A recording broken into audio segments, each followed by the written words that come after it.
Meus amados e meus queridos irmãos, nós estamos de volta para trazermos mais uma edição da nossa Escola Bíblica Dominical. Desta vez nós queremos trazer um comentário sobre a última lição do nosso terceiro trimestre, a lição de número 13, subordinado aí ao capítulo, finalzinho do capítulo 9 e o capítulo 10 do livro de Esther. Lembrando que já estudamos neste trimestre o livro de Ruth e concluindo agora com o livro de Esther. E confesso aos irmãos que muito temos aprendido sobre esses dois livros históricos, na organização do cânon sagrado da nossa Bíblia, e a gente tem que entender que essas instruções, elas são singulares, porque a gente não tem essa oportunidade todo dia de aprender sobre esse assunto. Então a gente aprendeu aqui no livro de Esther sobre o drama que viveram aqui os judeus nesse período da história do povo ali no cativeiro, em especial nas províncias que eram governadas por Assuero. Mas na lição de hoje, nessa última lição, fechando todo o livro, nós vamos ver aqui os judeus alegres, jubilosos, se alegrando nessa conquista.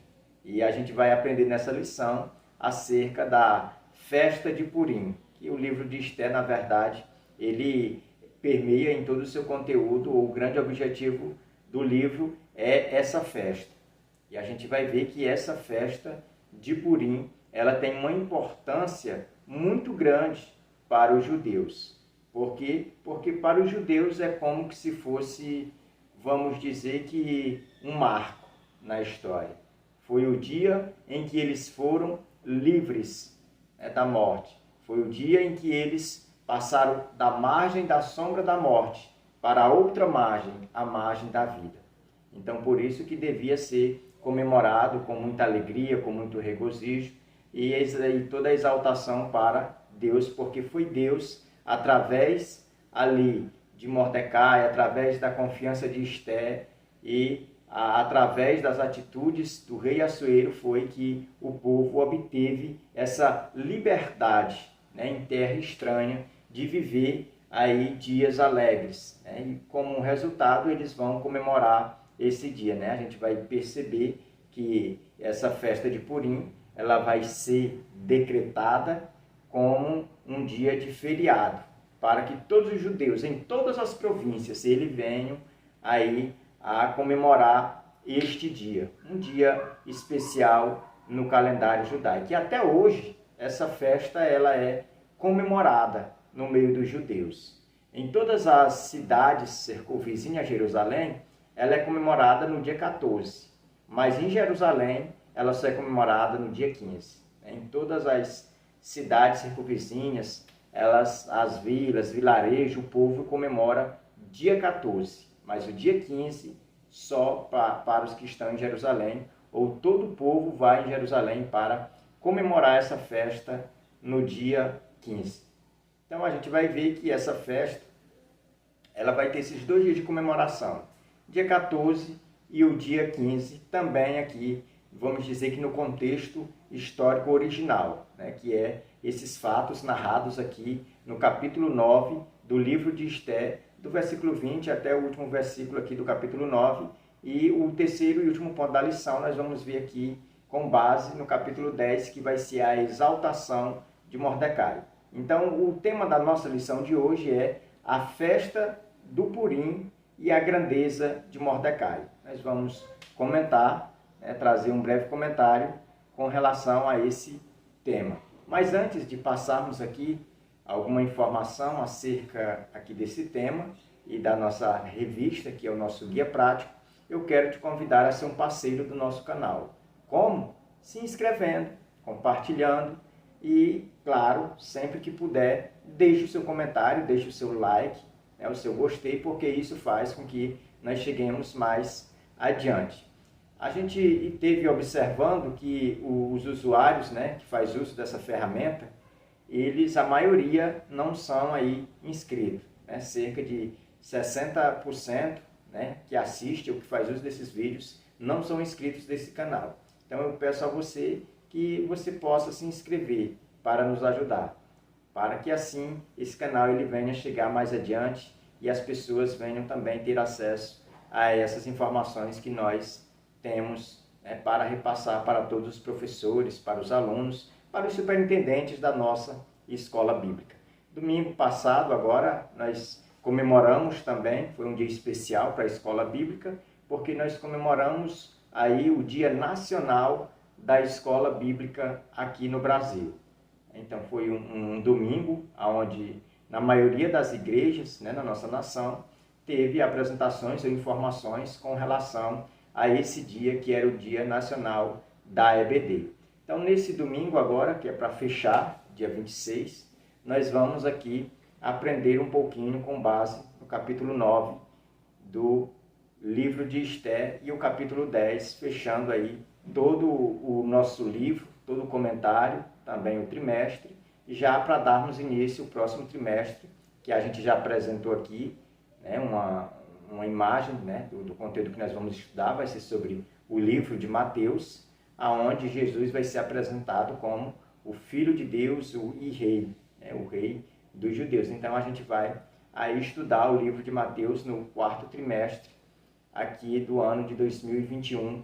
E desde já te convido a não perder nenhuma lição, né, e queremos também nessa oportunidade parabenizar a todos os alunos que entraram esse trimestre, né, sem falta, foram todas as lições, né, foram todas as escolas, e aí não sofreu vamos dizer que nenhuma perda de nenhum assunto. Então, quem já chegou até aqui está, né, bem informado e aprendeu muito, e esse domingo também é um motivo de gratidão, né, por ter participado de todas as escolas bíblicas desse trimestre. Então, se você não é assíduo, você tem a oportunidade de ser uma pessoa assídua a partir desse novo trimestre que vai iniciar. Então, vamos ao assunto desta lição. Os objetivos. Antes de passar aqui ao textual, eu preciso, né, trazer os objetivos, porque a gente sempre tem como finalidade apresentar os objetivos, porque acreditamos que eles ajudam, né, o professor e a boa compreensão também do aluno. O primeiro objetivo diz: aprender sobre a origem e propósito da festa de Purim.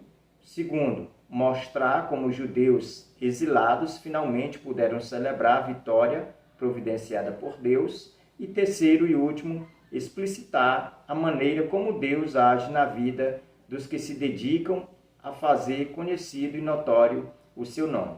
Então, esses objetivos é que nós vamos dar ênfase, né? Vamos dar destaque, enfoque aqui na nossa ministração. É em cima desses objetivos que nós precisamos inculcar essa mensagem diante da nossa classe, diante dos nossos alunos. Nós vamos passar agora ao textual, para que assim a gente venha dar continuidade nesta lição.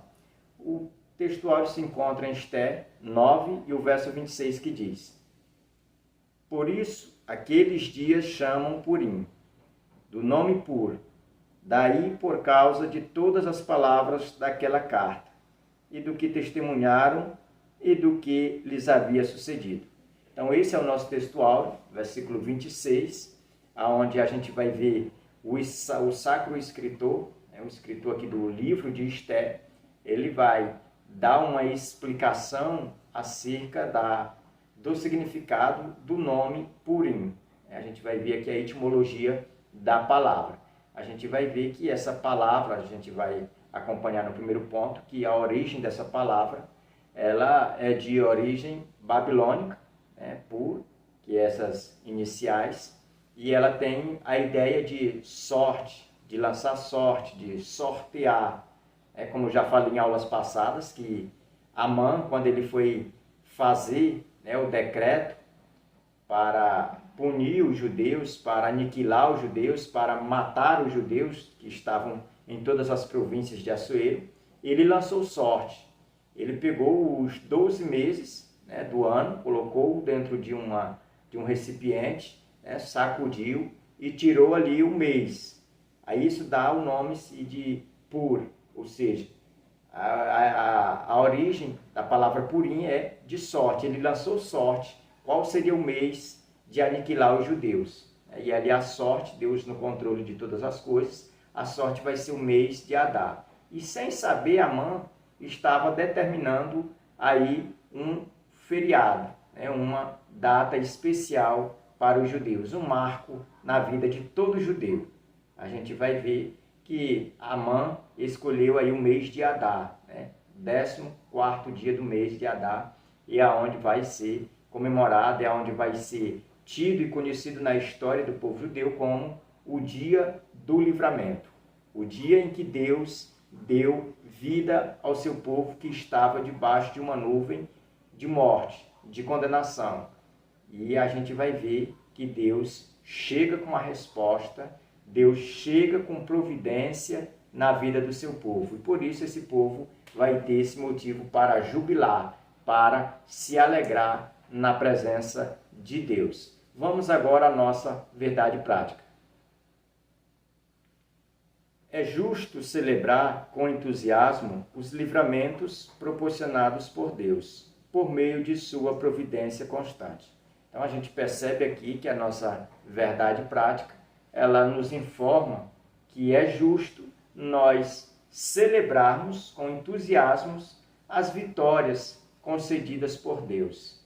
É aquilo que nós, às vezes, ou na maioria das vezes, não merecemos, mas Deus nos dá pela sua graça e pela sua misericórdia, que é esses livramentos. Livramentos esses que podem ser visíveis, como foi aqui no caso, pode ser livramento também invisíveis, que quando a gente vem ter entendimento desse livramento, né, o perigo já passou, né, a morte já foi para longe, o laço já foi desarmado, a ferramenta ela já foi dissipada. E isso a gente nem às vezes tem entendimento, mas Deus traz livramento para o seu povo. Então por isso que nós devemos celebrar, né, aprender aqui com os judeus que todo dia é dia de celebração a Deus pelo livramento. Eu sei que esse livramento aqui, descrito no capítulo 9 do livro de Esté, era uma sombra do maior livramento que a história da humanidade poderia relatar, né? Ou poderia estar enquadrada, que foi o livramento aí do inferno, da condenação, da ira de Deus, né? Que foi aí quando Cristo deu a sua vida na cruz do Calvário, né? Livrando aí todo aquele que crê nesse sacrifício. Então toda a humanidade, ela crendo no sacrifício de Cristo, ela agora está livre, né, para servir a Deus, para adorar, para celebrar a Deus sem nenhuma dúvida, sem nenhum medo. Então nós precisamos aprender com os judeus a festejar, a cultuar, a ser grato e também, acima de tudo, agir com entusiasmo, né, diante aí dos livramentos que Deus concede ao seu povo. O primeiro ponto da nossa lição vai falar sobre a festa de Purim. É nesse primeiro ponto onde a gente vai aprender tudo sobre a festa de Purim. A origem do nome, né, aonde se originou, né, a primeira cerimônia dessa festa, quem foi o responsável, tudo isso a gente vai ver nesse ponto. Mas antes eu quero apresentar aqui a introdução que diz: nesta última lição estudaremos sobre a instituição da festa de Purim, autorização para que esta celebração fizesse parte das festividades judaicas, a vida do povo judeu restaurada e a promoção e engrandecimento de Mordecai. Então a gente vê que a introdução aqui bem elaborada, né, pelas autoras do nosso Guia Prático, que é a nossa revista, a gente vê que ela nos informa que o que nós vamos ver aqui vamos dizer que nesse primeiro ponto e até o último, e até a aplicação pessoal, as informações que nós vamos extrair aqui é que o povo eles vão celebrar, né? E o livro vai fechar aí com a exaltação maior, ou em último grau, né, na vida de Mordecai. E aqui a gente vai poder ou ter a oportunidade de fazer um contraste entre a pessoa ser fiel a Deus no pouco e a pessoa ser elevado e continuar sendo fiel a Deus no muito. Isso a gente vê na vida de Mordecai. Mordecai, ele foi, né, fiel aos costumes judaicos, ele foi fiel às leis de Deus quando ele trabalhava apenas de um servidor comum, lá na porta do rei. Quando ele é elevado, quando ele é honrado, quando ele é exaltado, quando ele sobe de nível, ele continua o mesmo homem piedoso, o mesmo homem que fazia o possível e o impossível para que seus irmãos judeus viessem a ter uma vida próspera, uma vida cheia de paz e tivesse aí também liberdade, né? Embora em terra estranha, como no caso aqui a cidadela de Suzã, mas esse povo, através de Mordecai, eles encontram alegria, eles encontram celebração, eles encontram paz, encontram liberdade. Porque Mordecai não estava apenas, né, vivendo ali, quem sabe, nos palácios reais e, quem sabe, sempre pensando em si, como egoísta, mas ele sempre pensava no seu povo, ele sempre pensava na sua raça, ele sempre olhava para ele e o entendimento que ele tinha é que se ele estava ali, tinha um propósito. Se ele estava ali, foi Deus quem o colocou. E se Deus o colocou ali, foi com um propósito. Foi dele, cada dia mais, se humilhar a si mesmo e procurar o bem do seu próximo, dos seus irmãos. Então a gente vai ver por isso que Mordecai ele vai ser uma pessoa querida, não só diante dos judeus, como também diante de todas as pessoas ali que eram ímpias, que não eram judias. Então, a popularidade, né, a honra de Mordecai, ela vai ser por completo. Vai ser um homem de princípio, um homem de honra, também aí na sua exaltação final. Primeiro ponto da nossa lição, a origem da festa do Purim. Isso é com base do versículo 20 até o 28. Lembrando que a lição passada nós estudamos a primeira parte do capítulo 9. Essa lição de hoje nós vamos estudar a segunda parte, que é do versículo 20 até o versículo 28, e o terceiro ponto vai ser com base no capítulo 10, que é o fechamento do livro. Então, nesse primeiro ponto, onde nós vamos falar sobre a origem da festa do Purim, no primeiro tópico nós vamos ver a origem da festa do Purim. Nesse primeiro tópico, a gente vai ver que a origem, aonde vai surgir, né, a origem dessa festa, vai ser aí em Suzã, através de Mordecai. Mordecai vai festejar, né, a derrota dos inimigos. E ele vai comemorar no dia 14 e no dia 15.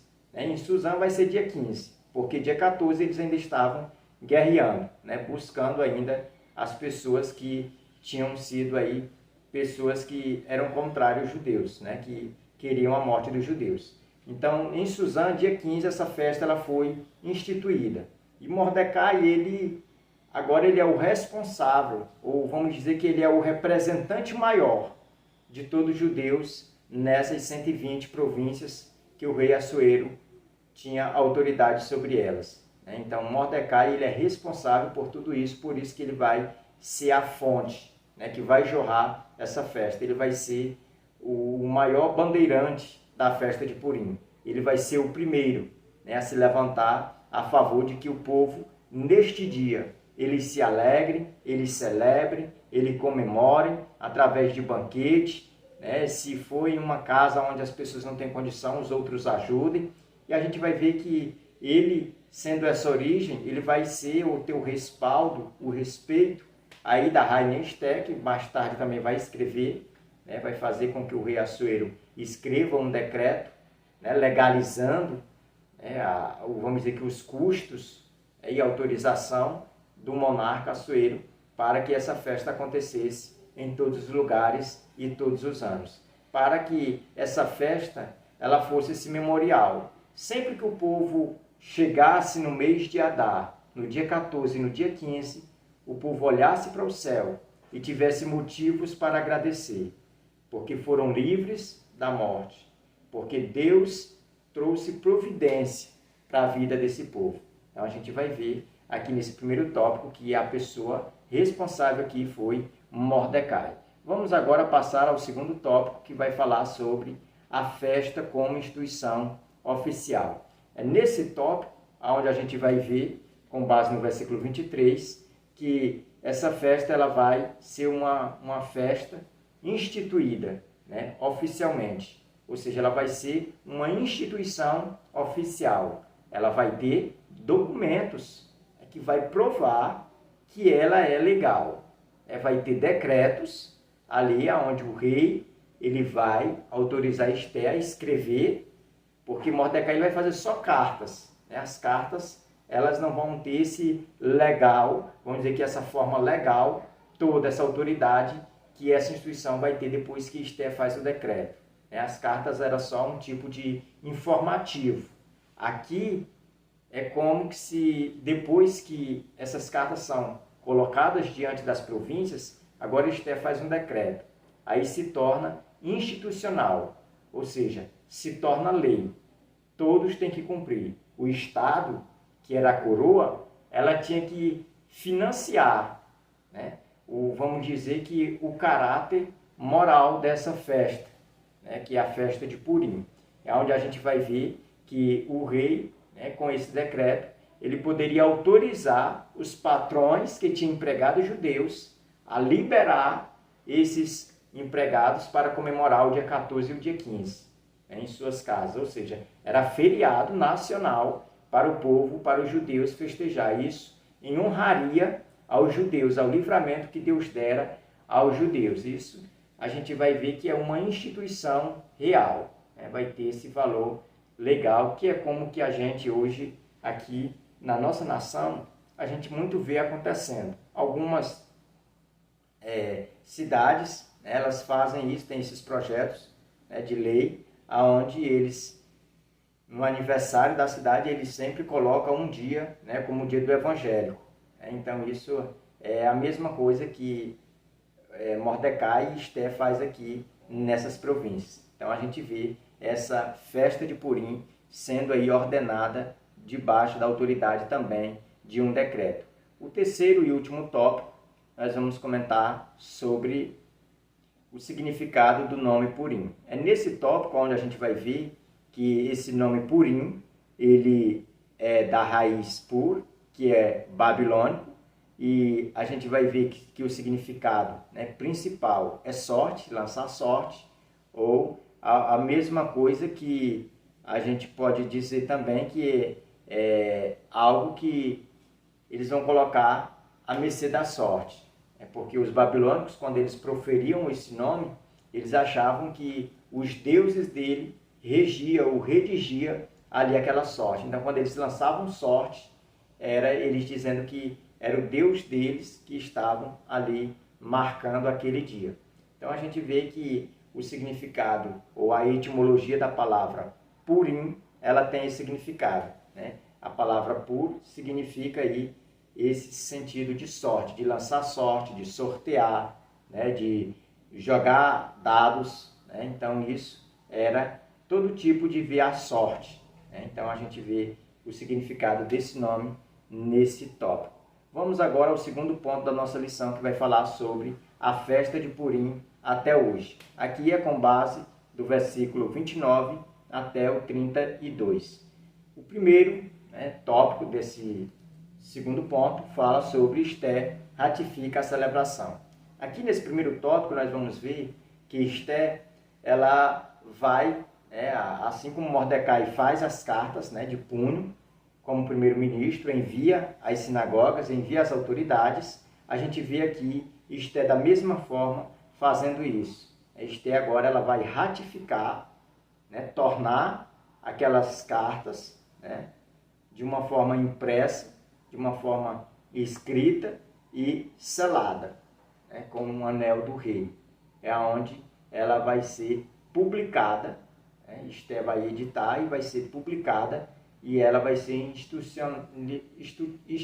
institucionalizada como algo verdadeiro. Então a gente vai ver que nesse primeiro tópico a gente vai aprender sobre essa ratificação, né?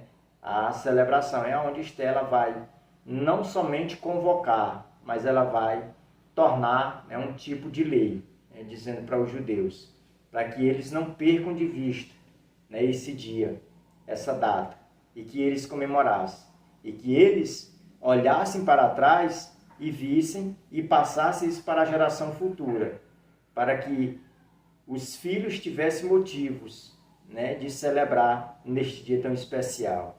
Porque se não fosse esse dia de livramento, esse povo não tinha essa liberdade, não tinha esse direito.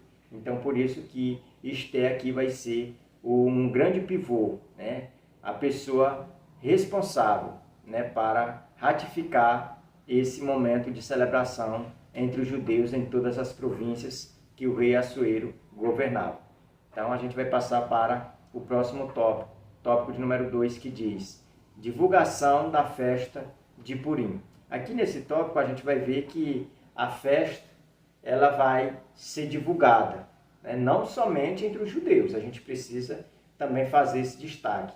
Não é só entre os judeus, é entre judeus e não judeus, para que todos tomem conhecimento de que é uma lei. E essa divulgação vai ser através dos correios. Os correios, mais uma vez, vai ser utilizado com esse fim, de levar essa carta, né, nas províncias, entregue às autoridades competentes, aonde elas vão ser lidas diante do povo, tanto dos judeus como dos não-judeus, a fim de que os judeus reconheçam e celebrem neste dia.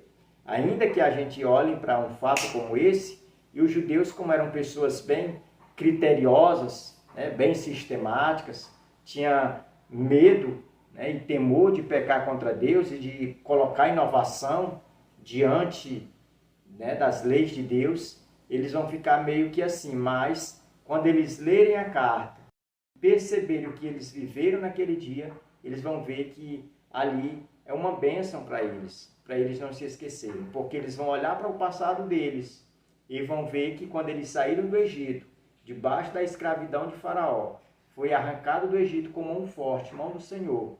E quando eles atravessaram o grande mar vermelho a pé enxuto, que viram seus inimigos sendo mortos ali, eles comemoravam do outro lado.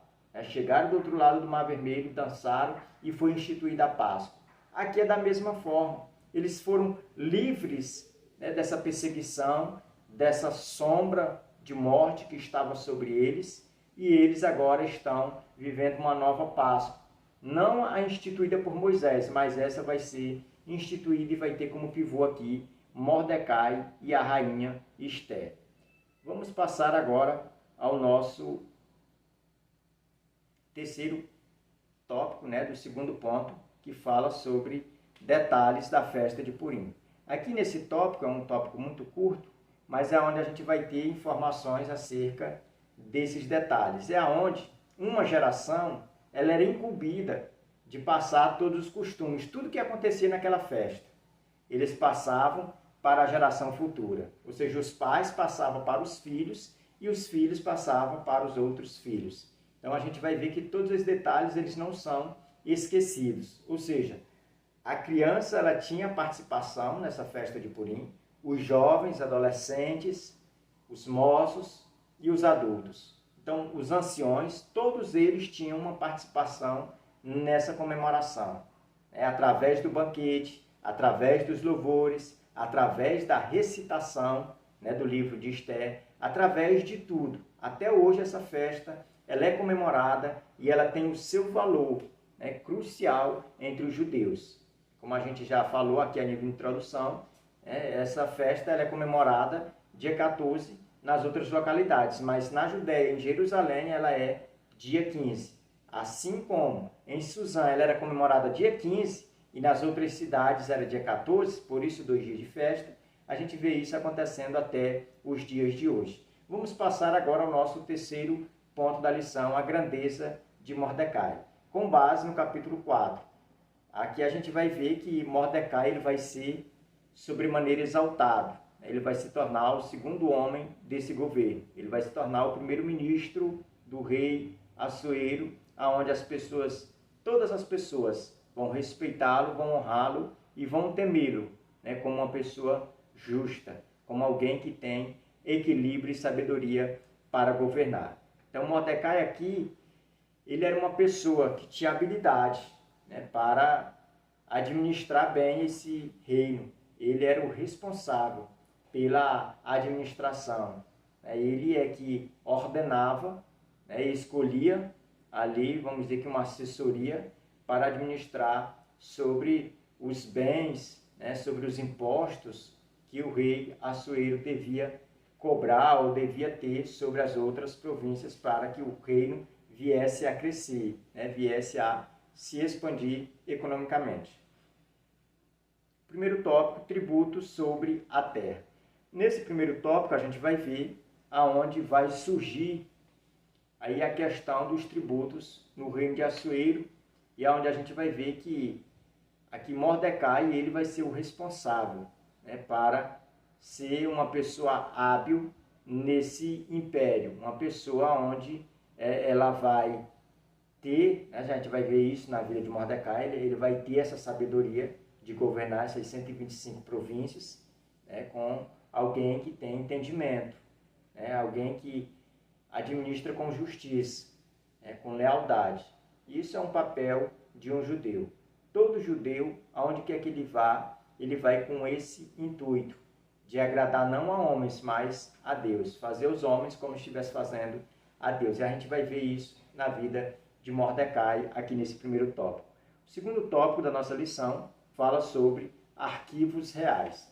Aqui nesse tópico a gente vai ver que os arquivos vão testificar, né, da boa administração de Mordecai e também do próprio trabalho, né, de Mordecai, como ele administrava bem as coisas do rei Assuero. Terceiro e último, a ascensão de Mordecai. Aqui nesse último tópico a gente vai ver que o livro termina com os elogios de Mordecai, ou seja, os elogios que sobrecaem sobre a vida de Mordecai, onde a gente vai ver que Mordecai ele vai ser honrado com todo tipo de honraria que tinha naquela época. Mordecai ele é digno, né? E não caiu de paraquedas, não, ele recebeu porque ele era uma pessoa competente.